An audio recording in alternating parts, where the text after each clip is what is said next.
There once were two men who were seriously ill, and they occupied the same hospital room. One man was allowed to sit up on his bed for 1 hour each afternoon to help drain the fluid from his lungs. His bed was next to the room's only window.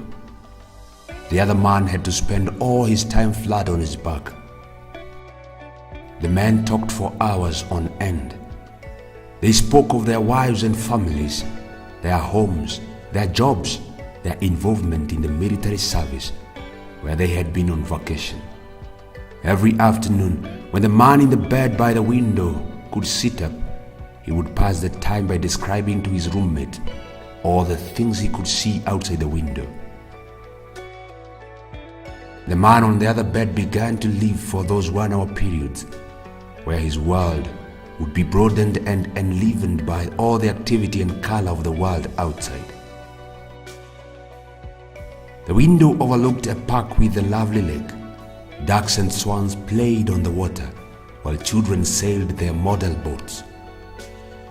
Young lovers walked arm in arm amidst flowers of every color, and a fine view of the city skyline could be seen in the distance. As the man by the window described all these in exquisite details, the man on the other side of the room would close his eyes and imagine this scene. One warm afternoon, the man by the window described a parade passing by. Although the other man could not hear the band, he could see it in his mind's eye as the gentleman by the window portrayed it in descriptive words. Days, weeks, and months passed.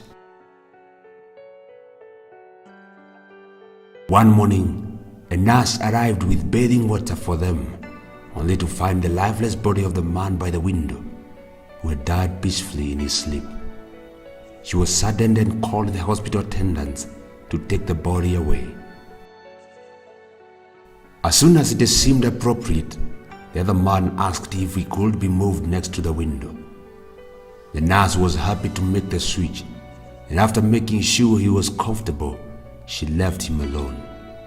Slowly, painfully, he propped himself up on one elbow to take his first look at the real world outside.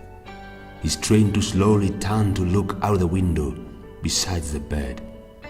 He faced a blank wall. The man asked the nurse, what could have compelled this deceased roommate who has described such wonderful things outside this window? The nurse responded that the man was blind and could not even see the wall. She said, perhaps he just wanted to encourage you. The moral of the story: there is tremendous happiness in making others happy despite our own situations. Shared grief is half the sorrow, but happiness when shared, it is doubled. If you want to feel rich, just count all the things you have that money can't buy.